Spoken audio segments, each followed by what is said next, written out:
കേന്ദ്ര മന്ത്രിസഭ പുനഃസംഘടനയ്ക്ക് ഒരുങ്ങുകയാണല്ലോ. അപ്പോൾ നിതീഷ് കുമാർ ഇനി രാജ്യസഭയിലേക്ക് എത്തുകയാണ്.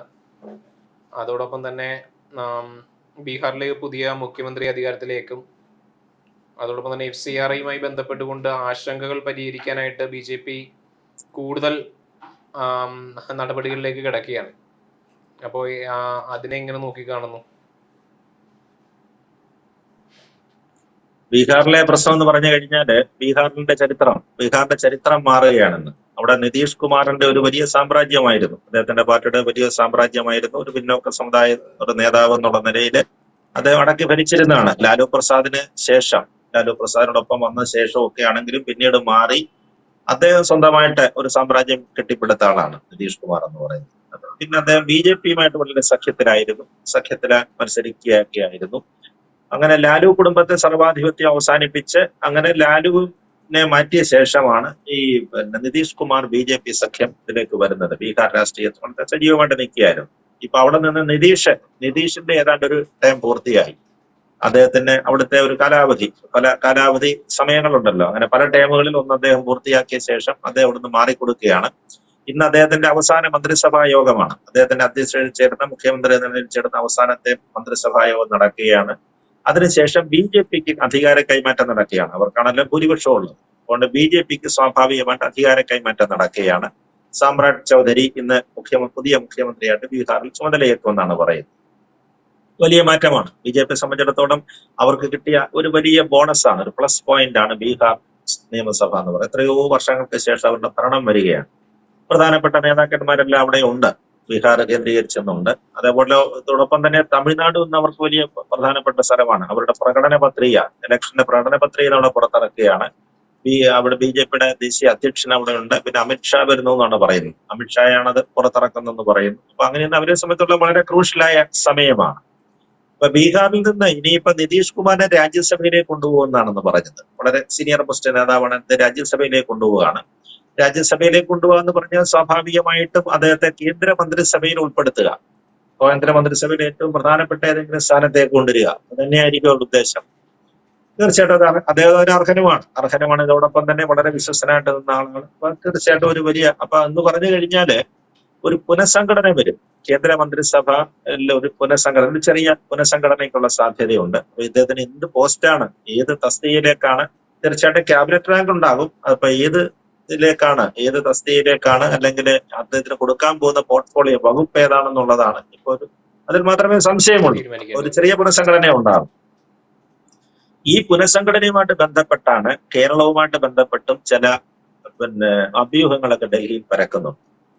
അതിലെ പ്രധാനപ്പെട്ട കാരണം എന്ന് പറഞ്ഞു കഴിഞ്ഞാൽ FCRA നിയമം കേന്ദ്ര സർക്കാർ കൊണ്ടുവരുന്നതാണ്. അതിനകത്ത് ചില ഭേദഗതികൾ കൊണ്ടുവരികയാണ്. ആ നിയമത്തിനകത്ത് ചില ഭേദഗതികൾ കൊണ്ടുവരുന്നെന്ന് പറഞ്ഞു കഴിഞ്ഞാൽ അങ്ങനെ വലിയ ഭേദഗതികളൊന്നും അല്ല. അതിനകത്തില് ഇവർ പറഞ്ഞ കൃത്യമായ കണക്കുകൾ കൊടുക്കാതെയോ അല്ലെങ്കിൽ ലൈസൻസ് പുതുക്കാത്തതുമായ സ്ഥാപനങ്ങൾ, അതായത് വിദേശ ഫണ്ട് വാങ്ങിച്ച ശേഷം കൃത്യമായിട്ട് ഉപയോഗിച്ചോ ഇല്ലയോ എന്നുള്ളത് പരിശോധിക്കണം. അത് പരിശോധിക്കുന്നതിനായിട്ടും ഈ തുകകൾ ഭീകരവാദ പ്രവർത്തനങ്ങൾക്കോ മറ്റ് രാഷ്ട്രീയ പ്രവർത്തനങ്ങൾക്കോ ഉപയോഗിച്ചോ എന്നുള്ള കാര്യങ്ങളൊക്കെ പരിശോധിക്കുന്നതിനായിട്ട് ഒരു കോമ്പീറ്റന്റ് അതോറിറ്റി ഉണ്ടാക്കുന്നെന്നാണ് പറയുന്നത്. ഈ അതോറിറ്റി ആയിരിക്കും ഇത് പരിശോധിക്കുന്നത്. അവരുടെ മുമ്പാകെ വേണം ഇതിനുള്ള കാര്യങ്ങളൊക്കെ സമർപ്പിക്കാനായിട്ട്, ലൈസൻസ് പുതുക്കല്, മറ്റു കാര്യങ്ങൾക്ക്.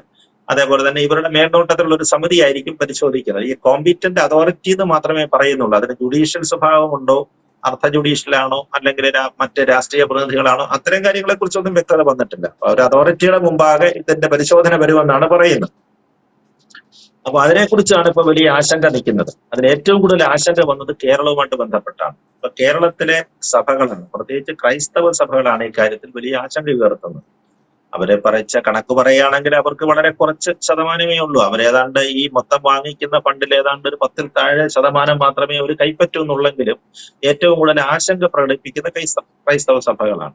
കാരണം അവരുടെ ഇടയിൽ ഇപ്പൊ ഈ കഴിഞ്ഞ ദിവസങ്ങളിലൊക്കെ വന്ന ചില പ്രചരണങ്ങൾ കണ്ടില്ല. അവരുടെ ഈ ഫണ്ട് ഉപയോഗിച്ച് വാങ്ങിച്ചിരിക്കുന്ന സ്ഥാപനങ്ങളോ അല്ലെങ്കിൽ ആശുപത്രികളോ ഇതിന്റെ സർവീസ് മേഖലയിലുള്ള മറ്റ് കാര്യങ്ങളൊക്കെ ഇത് കേന്ദ്ര ഗവൺമെന്റ് പിടിച്ചെടുത്താൻ പോവുകയാണ് എന്നൊക്കെ തരത്തിലുള്ള ഒരു പ്രചരണം വന്നിട്ടുണ്ട്.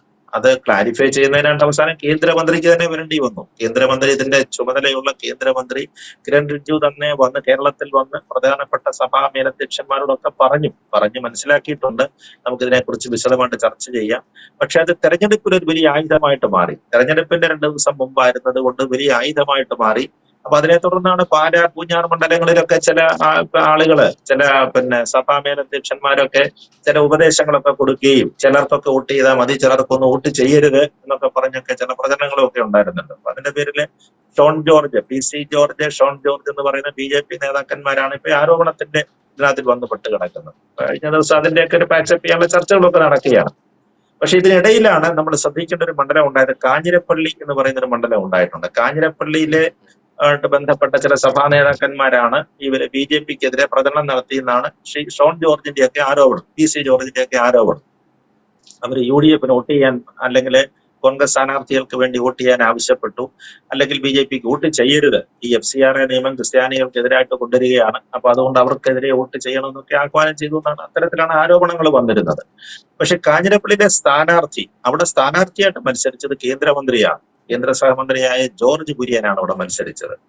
ജോർജ് കുര്യനെ മത്സരിപ്പിക്കുന്നതിന് BJP സംബന്ധിച്ചിടത്തോളം അവർക്ക് വേറെ ലക്ഷ്യങ്ങളും ഒക്കെ ഉണ്ടായിരുന്നു. അപ്പൊ അങ്ങനെ വന്നതുകൊണ്ട് അവർക്ക് സ്വാഭാവിക സ്വാധീനം, സഭകളുമായിട്ടൊക്കെ വളരെ അടുപ്പമുള്ള ആളാണ്. എല്ലാ സഭകളുമായിട്ട്, പ്രത്യേകിച്ച് കത്തോലിക്ക സഭയുമായിട്ട് വളരെ അടുപ്പമുള്ള ആളാണ്. അദ്ദേഹത്തിന് അങ്ങനെ ഒരു പേര് പറഞ്ഞില്ല, ഇന്ന് വരെ അങ്ങനെ ഒരു സമുദായത്തോടോ ഒരു സഭയോടോ പ്രത്യേകിച്ച് ഒരു ചായ്വോ അല്ലെങ്കിൽ മറ്റൊന്നുമില്ല. തനി BJPക്കാരനായിട്ട് തന്നെയാണ്, തനി BJPക്കാരനായിട്ട് തന്നെ കണ്ട ഒരാളാണ്. അപ്പൊ അദ്ദേഹത്തിന് അവിടെ സാധ്യതയുണ്ട് എന്ന് കരുതിയിട്ടാണ് അവിടെ മത്സരിപ്പിച്ചത്. പക്ഷേ അവിടെ വലിയ പ്രശ്നം ഉണ്ടായി. കാഞ്ഞിരപ്പള്ളിയെ സംബന്ധിച്ചാണ് ഇപ്പൊ വലിയ പ്രശ്നം ഉണ്ടായിരിക്കുന്നത്. കേരള കോൺഗ്രസ് മാണി ഗ്രൂപ്പും ആണ്, അതേപോലെ കോൺഗ്രസിന്റെ ഒരു സ്ഥാനാർത്ഥി, അദ്ദേഹം സഭാവിശ്വാസിയായ ഒരാളുമാണ്. ഇവിടെ ഇവര് 3 പേരും തമ്മിലുള്ള ത്രികോണ മത്സരമാണ് അവിടെ ഉണ്ടായത്. അപ്പൊ ഈ ജോർജ് കുര്യൻ ഇന്ന് പേരുമായിട്ട് ബന്ധപ്പെട്ടാണ് ഇപ്പം ചെറിയ അഭ്യൂഹങ്ങൾ നിലനിൽക്കുന്നത്.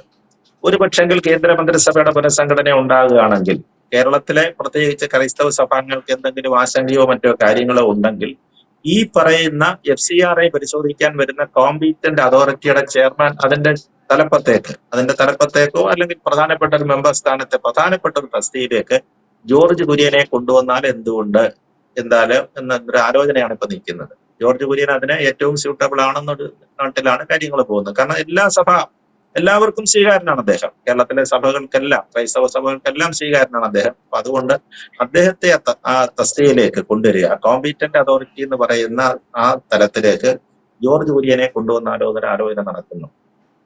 അങ്ങനെ വരുമ്പോൾ സ്വാഭാവികമായിട്ട് അദ്ദേഹം കേന്ദ്രമന്ത്രിസഭയിൽ നിന്ന് ഒഴിയേണ്ടി വരും. കേന്ദ്രമന്ത്രിസഭയിൽ നിന്ന് സഹമന്ത്രിസ്ഥാനം അദ്ദേഹത്തിന് ഒഴിയേണ്ടി വരും.